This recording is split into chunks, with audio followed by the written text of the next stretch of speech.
This isn't a hack or a quick trick that Chopin suggested. It goes to the very heart of what it is to create music at the piano. It'll help you to learn faster, to create a more beautiful sound, to improve your memory recall, and to play with greater expression, and yet it has everything and nothing to do with actually playing the piano itself. We'll explore exactly what Chopin recommended, why it matters, and how you can put this directly into your playing. Then I'll share some simple exercises on how you can sharpen this skill. But before we dive in, here's a quick Chopin trivia question for you.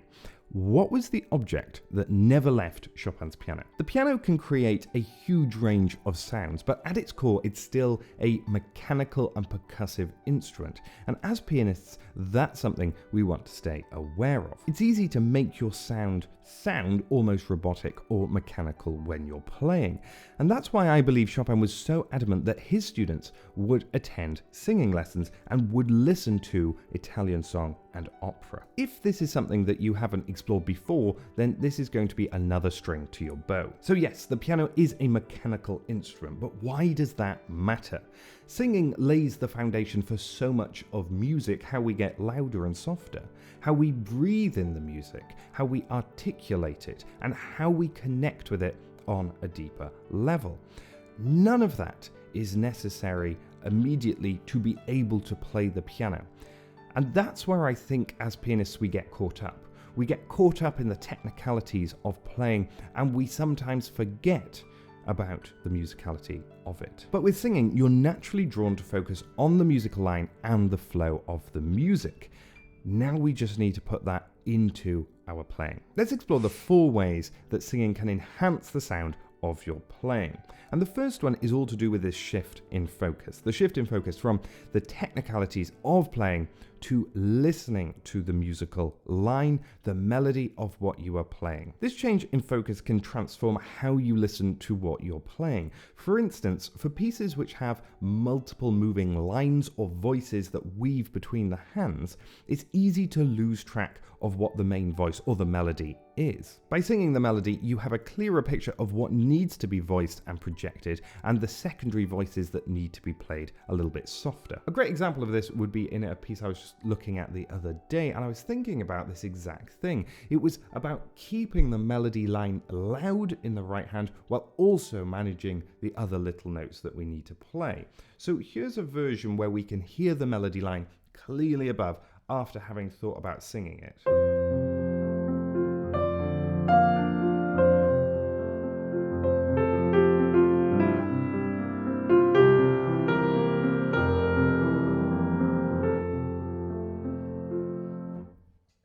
Without thinking about that main melody line, it would be easier for those other notes in the right hand to disrupt that line.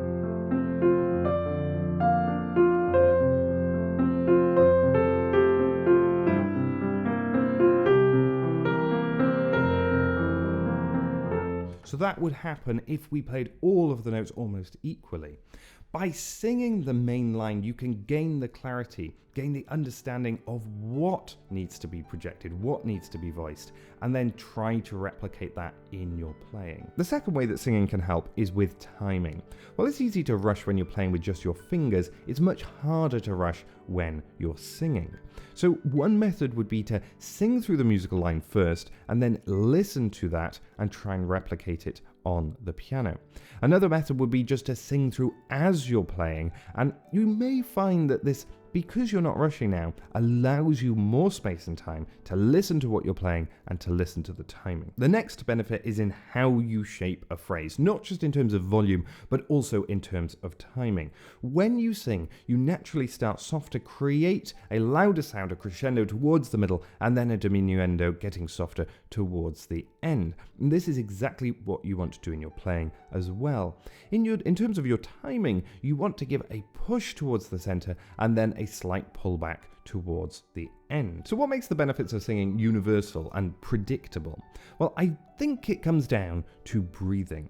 When we form a sentence, we have a beginning, a middle, and an end, and we breathe before we create that sentence, much like a musical phrase. So singing helps to create these natural pauses or breaks in the music that feel almost instinctive and natural because they come from how we breathe. On the piano though, there are no physical restrictions on when you can breathe, so you could end up creating phrases that sound almost unnatural or unmusical. If we think about this in terms of our Mendelssohn, we can think about when we would naturally breathe, and I suspect it would be after the first 5 bars. So we have the intro, which is like a piano accompaniment. We breathe, and then we play.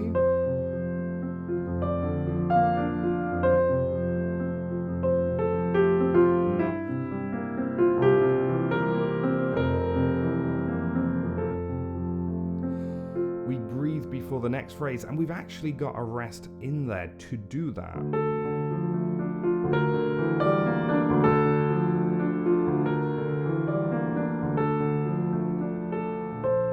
And so on. So think about how long your phrases are and where you would put those breath marks in.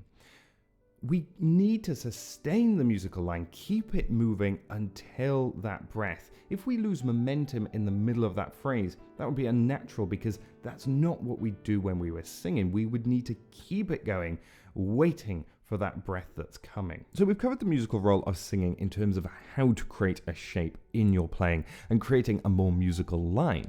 But how can it help with memory recall and playing by ear? Singing exercises help you to develop your sense of pitch and internalize different intervals. This is what allows you to play more by ear.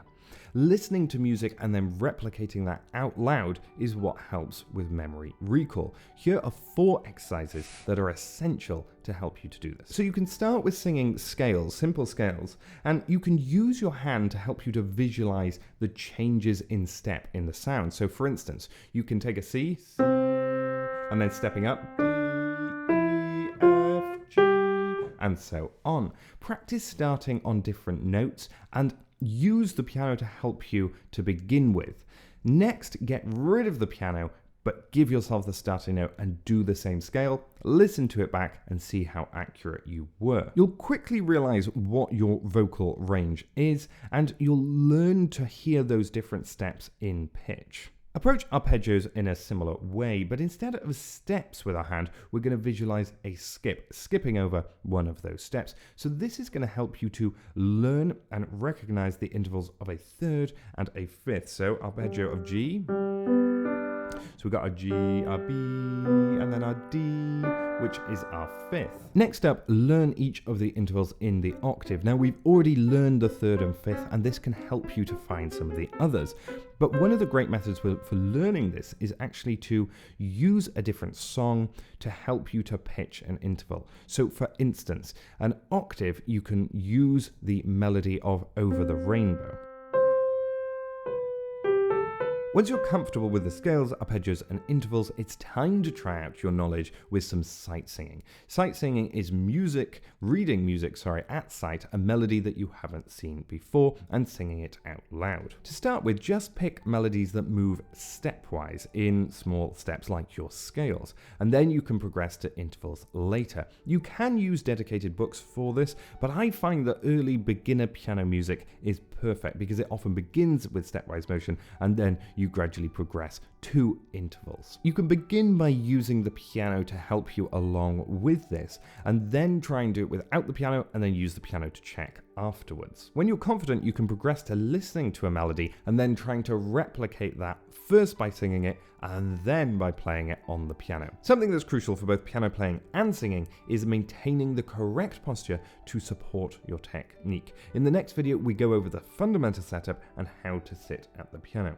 As for the one object that Chopin always kept at his piano, you may or may not be surprised to learn that it was the metronome. Thanks for watching, don't forget to subscribe, and I'll catch you in the next one.